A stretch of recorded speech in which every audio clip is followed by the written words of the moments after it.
Hello everyone, myself Sanat Kumar Swai, Assistant Professor at Vedang Institute. I hope you are all doing well. Today's class we will be discussing about contemporary leadership. Um, Previous class also we have discussed about the contemporary leadership. Um, but in present class we will be discussing about the overview of contemporary leadership and its practices. What is the practices particularly of contemporary leadership in Indian organizations? So we will be looking at few Indian organizations as well, and also look at few examples, and we'll try to find the correlation with the contemporary of these. Right. So, yeah, introduction. As already discussed in the previous classes, contemporary leadership is a in organizational behavior has evolved significantly to adapt to the dynamics and complex nature of modern business. How how it has evolved itself? How it has evolved itself to the dynamic and complex nature of modern businesses.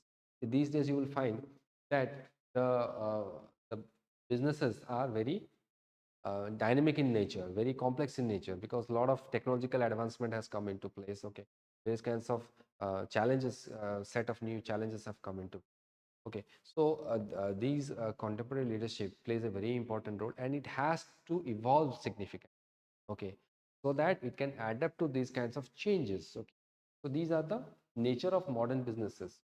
These are the nature of modern businesses which needs to be changed. Okay, it has to be, it has to adapt itself to these kinds of changes in the modern business. Right. So what happens is that traditional leadership. Okay, we have a traditional leadership. So in case of traditional leadership, what happens is that traditional way of businesses are being done, hierarchical structures are being followed. Okay, a authoritarian way of doing business has been followed. Okay, so there is no saying of during any decision making process, the sayings of the other staff members are not being taken into consideration. Okay, in the traditional leadership. But what happens is that in case of this contemporary leadership, what happens, it focuses on flexibility, collaboration and adaptability. Again, the same thing. Okay, you have to be very much flexible. Okay, with your staff, you have to be very much flexible with the change quotient. Okay, what kind of changes have to be taken into consideration. Okay, you have to collaborate with various kinds of things. Okay, it's not all like in the traditional leadership, you don't have to collaborate and it is you and you, and whatever you say, that's full and final. Sometimes you have to collaborate. Okay, with your teammates, with your administration, with your surroundings. There are a lot of things which needs collaboration. Like, okay, and also adaptability. You have to have the adaptability to certain changes which is bound to happen in your organization. Okay, right. Next. Okay, so this is a shift. The shift in specifically relevant in the Indian context. If we are talking about the Indian context, we'll see that there's a shift, particularly where you'll see a shift. You'll see a rapid economic growth. Okay, so there is a rapid economic growth has been that can be seen in the Indian society. Second is like technological advancement. A lot of technological advancement has been done. Okay, a lot of technology is advancing these days. Okay, thirdly, you'll see that there's a diverse workforce. Okay, uh, in a multicultural society, you'll see a lot of diversified workforce in our country. See, this is a shift. Okay, what kind of shift you can say? This is a paradigm shift. Also, we can say. Okay, this is a sociological term. Okay, the paradigm shift is a sociological term. So what happens? There's a shift now. Okay, in the Indian context. Okay, and that's very relevant. Okay, now contemporary leadership, what happens that it embraces a blend of traditional. Okay, traditional values are also being taken into consideration, along with the modern practices are also taken into consideration. So there's a blend of these values and practices. Okay, so what happens is that it fosters innovation. Okay, it fosters various kinds of innovation. Okay, it fosters employee engagement is also being fostered, and sustainable growth. Okay, there is a sustainable growth for that organization. Okay, so this is the quality of the contemporary leader. Next, see, contemporary leadership practices in India. So first one is innovation. Innovation, lot of innovations has to be taken into consideration. Without innovation, it is very much difficult, or the I would rather say that organizations are incapable of sustaining in the market. The managers have to adopt innovation, innovation, innovation, and innovation. Without innovation, the company or the organization is not going to survive. There are multiple examples where the companies or the organization, they have not adopted innovations and they have ripped apart. Next, so emphasis is on innovation. So you have to stay competitive. Without competitiveness, it is not possible for you to stay afloat in the market. So for example here, I like Mukesh Ambani of Reliance Industries. They have driven significant innovations, particularly in the telecom sectors. You see Jio, okay. Jio is one of the innovative company which has come into play. Okay, so with Jio, it has murdered it, I would say. There are a lot of companies, you will say, for example, Telenor, yeah, BSNL, for example. Okay, yes, taken a lot of shares of BSNL. Okay, there was like Aircel, what else? Vodafone, which was also. Well, so there are a lot of things. So they have like killed all the business by Jio. So that's like innovation. They would about certain innovation to Jio. Who? Mukesh Ambani of Reliance Industries. So they have put a lot of emphasis on innovation. Next, diversity and inclusion. How you have to bring about a lot of diversity and inclusion into the workplace. So focus on diversity and inclusion. You have to bring a lot of diversity and inclusion, and you need to understand what is the importance of a diversified workforce.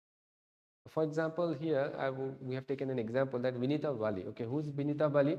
Vinita Bali is the former managing director of Britannia Industry. Britannia is the food biscuit industries. Okay, so food industry, I would say.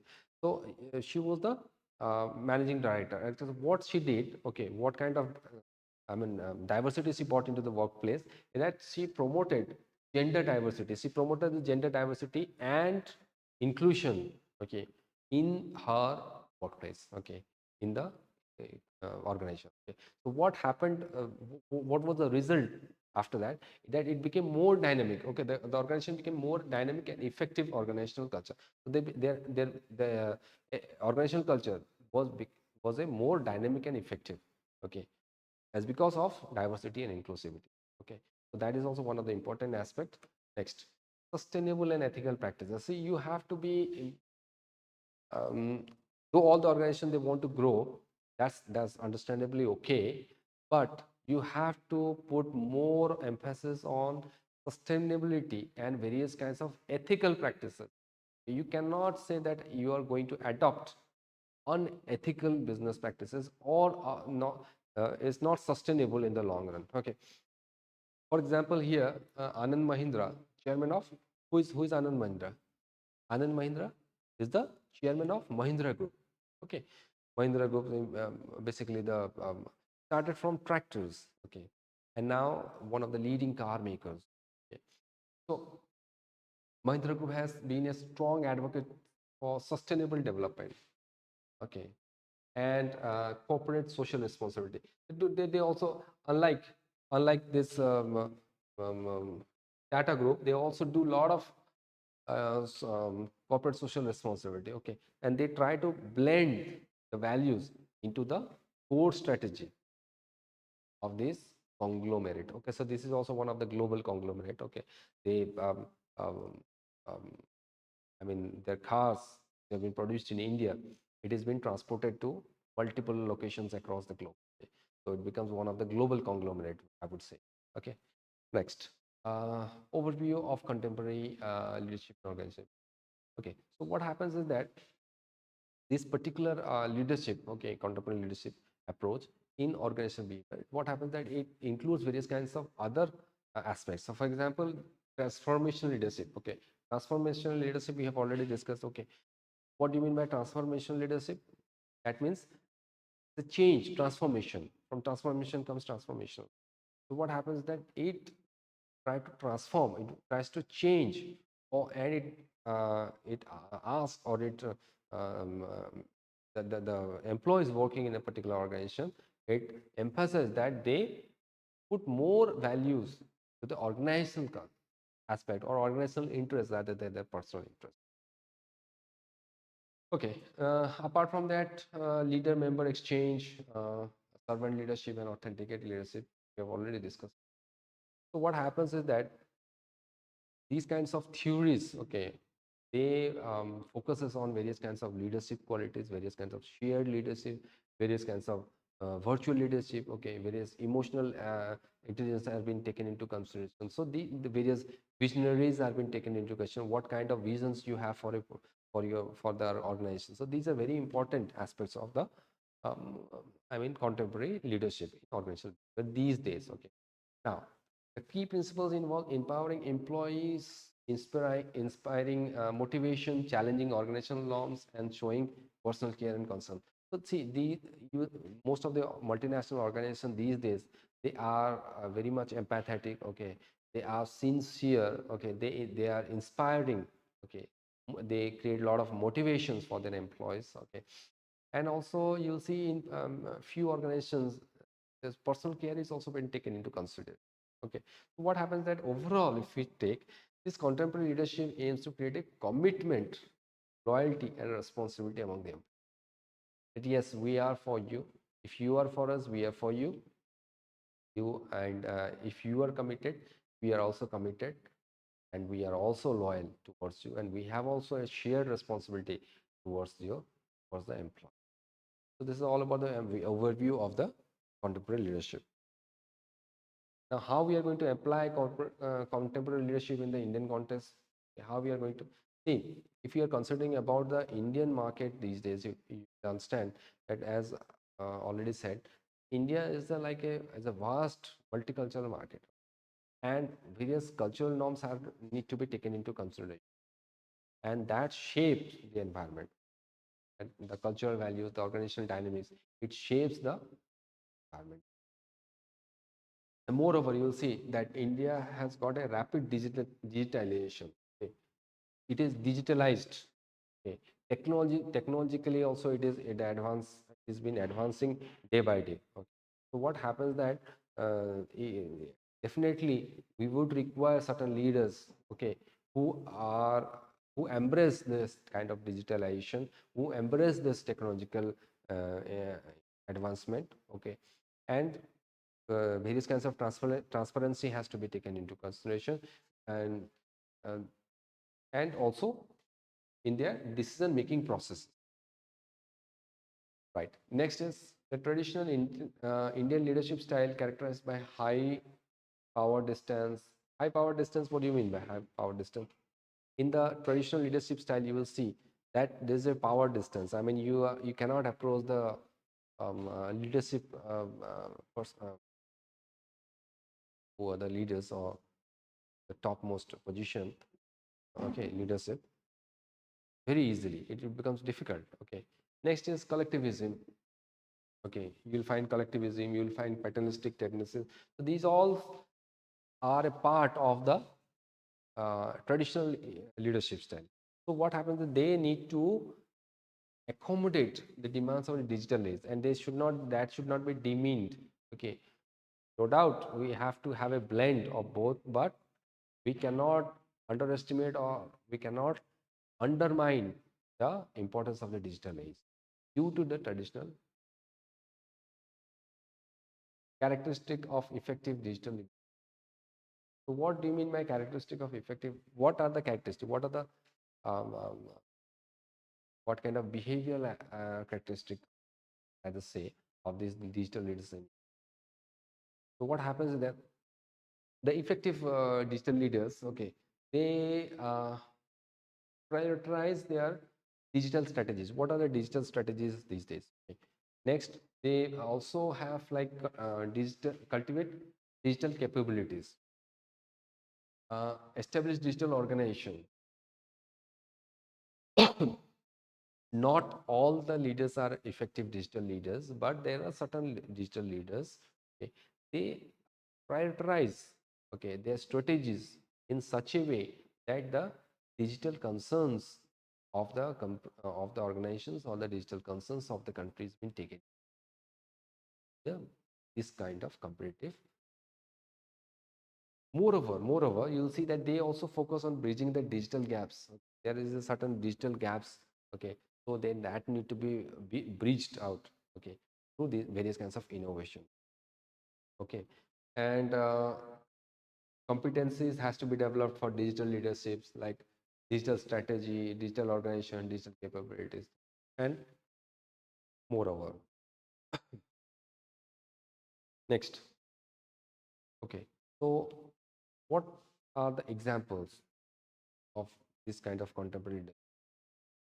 We've already discussed there are lots, thousands and thousands of visionaries are there. Best examples of contemporary. For example, like Ratan Tata, Anu Aga, Infosys, like Nandan Nilekani, Vineet Nair, a lot of thousands of visionary leaders are there. So these leaders, they have demonstrated that yes, through their leadership style, adaptive leadership style, or various kinds of ethical practices, or their inclusivity, okay, and whatnot, okay, they have been trying to incorporate those practices within their organizations and become a to try to enrich, draw inspiration from India's rich ancient wisdom and make the organization what they and reach the success. Next, impact of contemporary leadership on employee engagement, motivation, and organizational performance. So, what exactly? How? What are the impacts? What are the impact of this contemporary employee engagement, motivation, and organizational performance? You'll see that this contemporary leadership styles like charismatic, transactional, transformational, okay, so they have a significant impact on employee engagement, how they can engage with the employee, okay, what kind of employee engagement, what kind of motivation they are going to play, okay, what is the organizational performance particularly, okay, so these kinds of um, um, um, leadership styles, okay. Next, the leaders exhibiting higher levels of transformation, okay, so the leaders who are having a transformational leaderships, what they do is that increased engagement uh, with their subordinates or staff. They have a different kind of engagement with their employees. Next, additional leadership has a positive and significant effect on employee satisfaction and performance, while organizational culture also plays a crucial role in increasing job satisfaction. See, no doubt that these kinds of leadership have got a more positive effect on this employee satisfaction and performance. But what happens is that this organizational culture, see, sometimes it does happen that when an employee is working in a particular organization, they may or may not like the organizational culture. Okay, so what happens then? The organizational culture also plays a very important role on what. Whether you are satisfied at your job or not, whether you have a job satisfaction, whether what are the qualities, okay, of your job, and okay. Next, motivation is also identified as a trigger. See, if you're not uh, motivated, then definitely you're not going to work uh, to the extent you got to work. Your productivity level also sinks. So motivation also plays a very important role, and it is one of the top more, I would say, um, trigger, a top more trigger in increasing the job satisfaction and also quality. Next, okay. So with this, we have come to the end of the session today. So what we have learned so far in this particular session is that contemporary leadership in organizational behavior in India is characterized by the blend of traditional, as I have already said, traditional values and modern approaches or modern business practices have been blend together. Okay, to bring out the best. Okay. Next, There are various leaders like Ratan Tata, Azim Premji, okay, Kiran Mazumdar, okay, Sundar Pichai, whatever. Okay, so these leaders, okay, they possess various contemporary leadership styles, so that they bring out the innovations, various kinds of innovations, various kinds of ethical business practices to stay up top of the, to stay afloat in the business societies, I would say. So as the Indian business environment continues to evolve, contemporary leaderships will also play a crucial role in. So see, everything is in an evolving stage. Okay, societies are evolving, the contemporary leaderships are evolving, the organizations are evolving. Okay, so what happens with these contemporary leadership? They are going to play a very important role in the sustainable growth in the future of, sorry, various kinds of organization. And lastly, embracing these modern leadership approaches can help Indian organization thrive in a competitive environment. So definitely, once these kind of leadership styles or leadership approaches are being adopted, then definitely the organizations are working in the Indian market to thrive in the competitive in nationally and also worldwide. Okay, so thank you very much for your time, my friend. We have completed contemporary leadership. If you have any doubt, kindly please ask me. Maybe more than happy to help you out. Thank you very much for your time. A good day.